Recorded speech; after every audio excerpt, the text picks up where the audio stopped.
નમસ્કાર વિદ્યાર્થી મિત્રો, દવે ક્લાસીસ યુટ્યુબ ચેનલમાં આપનું હાર્દિક સ્વાગત છે. ધોરણ 9 વિષય સામાજિક વિજ્ઞાનનો પાઠ 2 પ્રથમ વિશ્વયુદ્ધ અને રશિયન ક્રાંતિનું સ્વાધ્યાય પોથીનું સંપૂર્ણ સોલ્યુશન આપણે જોઈશું. તો ચાલો શરૂઆત કરીએ.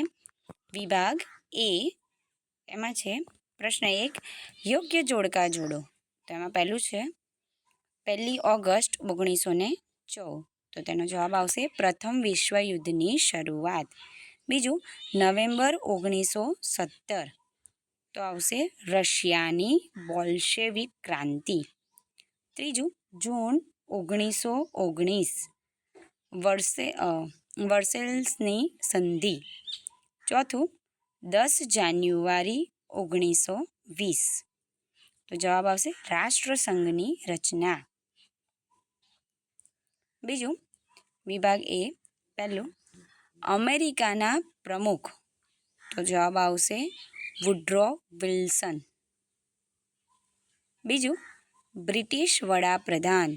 તો જવાબ આવશે લોર્ડ જ્યોર્જ. ત્રીજું ફ્રાન્સના વડા. તો ક્લેમેન્સો. ચોથું મેન્શેવિક એટલે કે લઘુમતી પક્ષના નેતા. તો જવાબ આવશે કેરેન્સ્કી. પ્રશ્ન 2, નીચેના વિધાનો ખરા છે કે ખોટા તે જણાવો. પહેલું, 15મી સદીના અંતમાં આફ્રિકાના દક્ષિણ ભાગમાં સૌપ્રથમ અંગ્રેજ પ્રજાએ સંસ્થાન સ્થાપ્યું હતું. તો આ વિધાન કેવું છે? ખોટું. બીજું, જર્મનીએ સેડાનના યુદ્ધમાં ફ્રાન્સને પરાજય આપ્યો. તો આ વિધાન કેવું છે? ખરું. ત્રીજું, એશિયામાં રાષ્ટ્રભાવના ઉગ્ર અને સંકુચિત સ્વરૂપની હતી. તો આ વિધાન કેવું છે? ખોટું. ચોથું, નીત્સે નામનો જર્મન લેખક યુદ્ધને પવિત્ર કાર્ય માનતો હતો. તો આ વિધાન કેવું છે? ખરું. પાંચમું, ઈસવીસન 1904-1905માં રશિયા જાપાન વચ્ચે થયેલા યુદ્ધમાં વિશાળ રશિયા સામે નાનકડા જાપાનનો પરાજય થયો. તો આ વિધાન કેવું છે? ખોટું.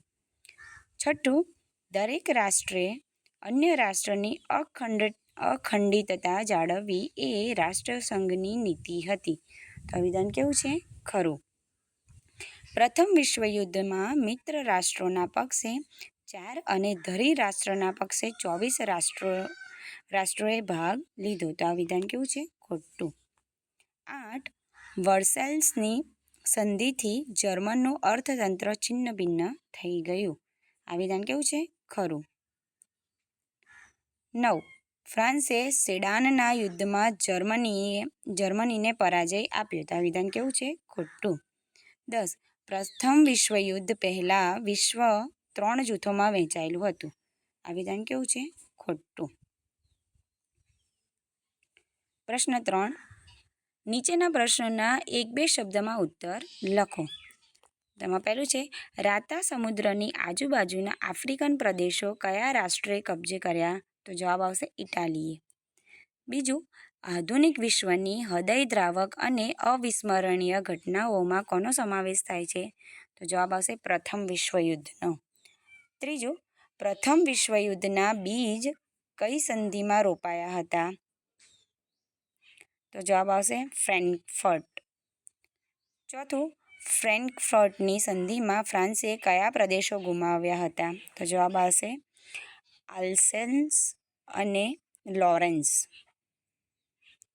5, જર્મન સમ્રાટ વિલિયમ બીજો કઈ નીતિમાં માનતો હતો? તો જવાબ આવશે વિશ્વ પ્રભુત્વની. છઠ્ઠું, યુરોપમાં કઈ નીતિએ જોર પકડ્યું? તો યુદ્ધ એ જ કલ્યાણ. 7મું, નીત્સે નામના જર્મન લેખકે યુદ્ધને શું ગણાવ્યું હતું? તો જવાબ આવશે પવિત્ર કાર્ય. ઓસ્ટ્રિયાના રાજકુમાર અને તેની પત્નીની હત્યા સર્બિયાની કઈ ઉગ્રવાદી સંસ્થાના સભ્યએ કરી? તો જવાબ આવશે બ્લેક હેન્ડ. 9, કઈ ક્રાંતિના લીધે રશિયાએ પ્રથમ વિશ્વયુદ્ધમાં ભાગ ન લીધો? તો જવાબ આવશે બોલ્શેવિક ક્રાંતિ.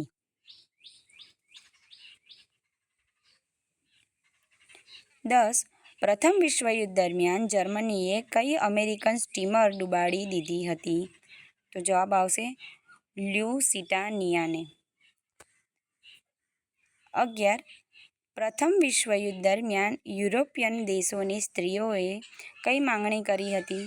તો જવાબ આવશે સમાનતાની. 12. પ્રથમ વિશ્વયુદ્ધને અંતે કઈ સંધિ કરવામાં આવી? વર્સેલ્સની સંધિ. 13. જર્મનીએ તેની કઈ નદી આંતરરાષ્ટ્રીય જળમાર્ગ માટે ખુલ્લી મૂકી? તો જવાબ છે રહાઇન. કયું મોટું રાષ્ટ્રસંઘમાં જોડાયું નહીં? તો જવાબ આવશે અમેરિકા. કઈ ઘટના વિશ્વના ઇતિહાસની એક અગત્યની ઘટના ગણાય છે? તો જવાબ આવશે બોલ્શેવિક ક્રાંતિ. ઈસવીસન 1904-1905માં રશિયા અને જાપાન વચ્ચે થયેલા યુદ્ધમાં કોની હાર થઈ? તો જવાબ આવશે રશિયાની. ઝારશાહીના પતન બાદ રશિયામાં કયા પક્ષના હાથમાં સત્તા આવી? કેરેન્સ્કીના. પ્રશ્ન 4. નીચેના દરેક વિધાનની ખાલી જગ્યા માટે આપેલા વિકલ્પોમાંથી સાચો વિકલ્પ શોધીને ખાલી જગ્યા પૂરો. પહેલું, ઇંગ્લેન્ડ અને ચીન વચ્ચે થયેલા ખાલી જગ્યામાં ચીનનો પરાજય થયો. તો જવાબ આવશે અફીણ વિગ્રહો. બીજું, 15મી સદીના અંત ભાગમાં બેલ્જિયમના રાજા ખાલી જગ્યા કોંગોમાં સત્તા સ્થાપી. તો જવાબ આવશે લિયોપોલ્ડે.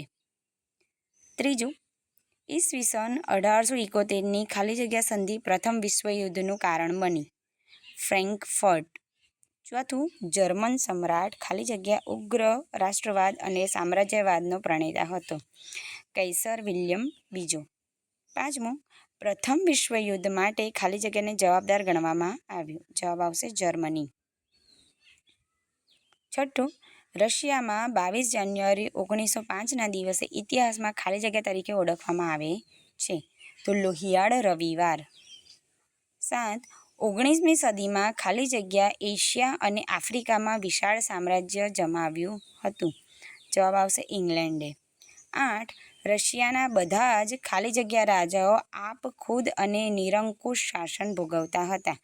જવાબ આવશે જાર. 9. 10 જાન્યુઆરી ખાલી જગ્યાના દિવસે રાષ્ટ્રસંઘની રચના કરવામાં આવી. તો જવાબ આવશે 1920. પ્રશ્ન 5. નીચેના પ્રશ્નોના માટે આપેલા વિકલ્પોમાંથી સાચો વિકલ્પ શોધીને ઉત્તર લખો. પહેલું, બેલ્જિયમના રાજા લિયોપોલ્ડે આફ્રિકાના કયા પ્રદેશ પર પોતાની સત્તા સ્થાપી? તો જવાબ આવશે કોંગો. બીજું, ફ્રેન્કફર્ટની સંધિમાં ફ્રાન્સે કયા પ્રદેશો ગુમાવ્યા? તો જવાબ આવશે આલ્સેસ અને લોરેન્સના પ્રદેશો.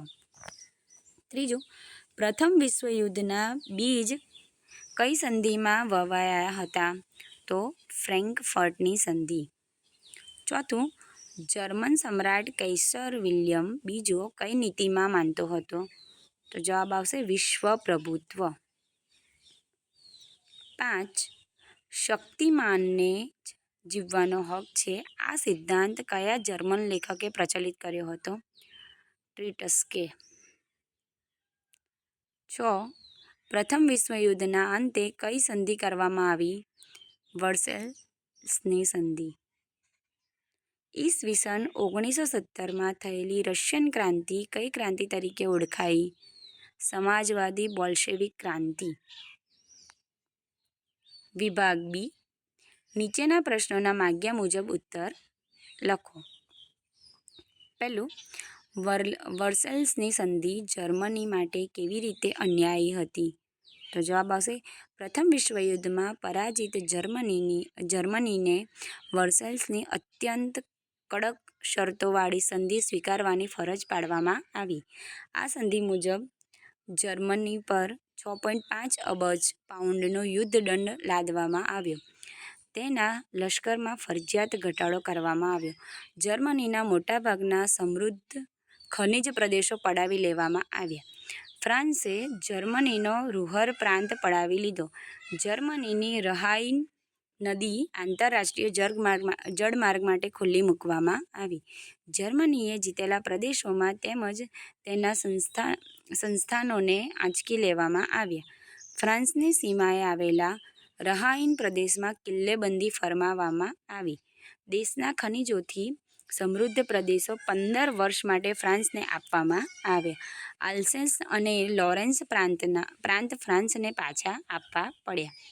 યુદ્ધના દંડ પેટે જર્મનીએ દર વર્ષે મોટા જથ્થામાં કોલસો અને લોખંડ ફ્રાન્સ અને મિત્ર રાષ્ટ્રોને આપવાનું નક્કી કરવામાં આવ્યું. આમ વર્સાલ્સની સંધિ જર્મન માટે અત્યંત અન્યાયી અને અપમાનજનક હતી. બીજું, કારણ આપો. પ્રથમ વિશ્વયુદ્ધ પછી રાષ્ટ્રસંઘની સ્થાપના કરવામાં આવી. પ્રથમ વિશ્વયુદ્ધથી પારાવાર જાનહાનિ થઈ હતી અને અબજો રૂપિયાની સંપત્તિ નાશ પામી હતી. વિશ્વયુદ્ધની આ ભયાનકતાને વિશ્વના દેશોને વિશ્વ શાંતિની અનિવાર્યતા સમજાઈ. ફરીથી આવો વિશ્વ વિગ્રહ ન થાય એ માટે વિશ્વના દેશોએ જગતમાં શાંતિ જાળવી રાખવા પરસ્પરના મતભેદો કે ઝઘડાઓ વાટાઘાટો કે લવાદી દ્વારા શાંતિથી ઉકેલવા તથા આંતરરાષ્ટ્રીય સહકાર વધારવા એક આંતરરાષ્ટ્રીય સંસ્થાની ખાસ જરૂર જણાઈ.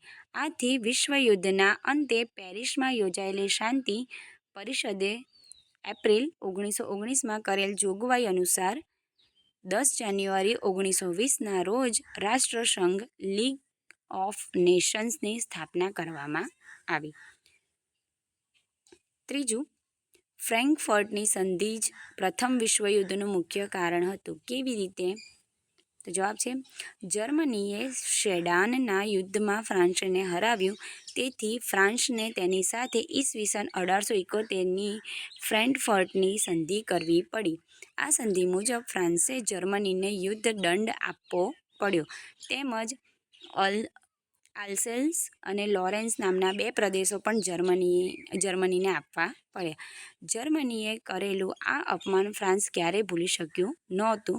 આમ ફ્રેન્કફર્ટની સંધિ જ પ્રથમ વિશ્વયુદ્ધનું મુખ્ય કારણ બન્યું. 4. પ્રથમ વિશ્વયુદ્ધ પછી યુરોપિયન સમાજમાં સ્ત્રીઓ જાગૃત બની. કેવી રીતે?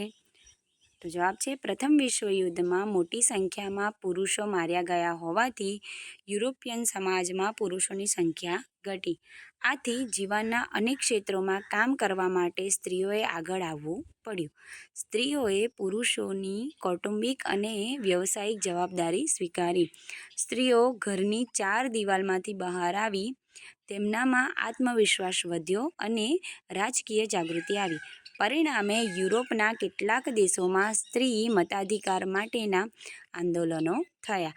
આમ પ્રથમ વિશ્વયુદ્ધ પછી યુરોપીય સમાજમાં સ્ત્રીઓ જાગૃત બની.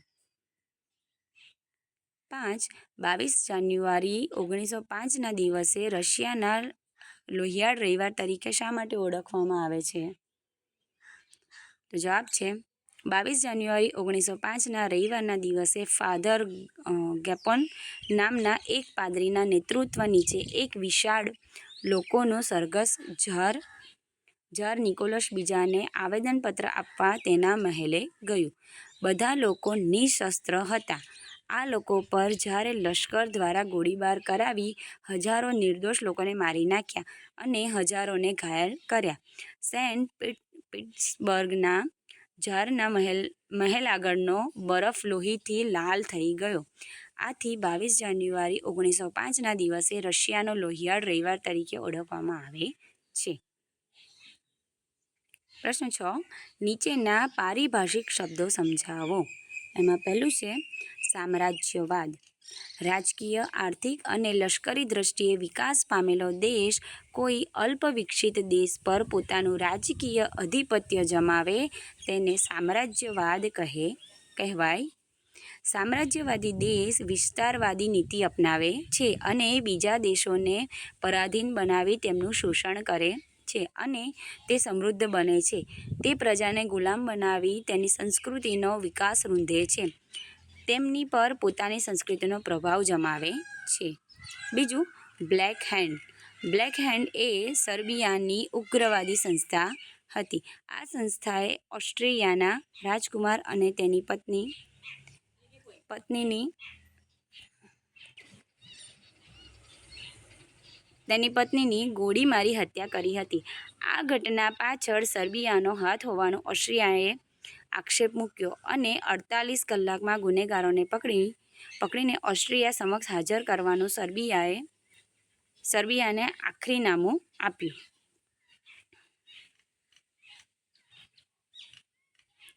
જો તમને આ વિડીયો પસંદ આવ્યો તો વિડીયોને લાઈક કરજો, મારી ચેનલને સબસ્ક્રાઈબ કરજો. Thank you.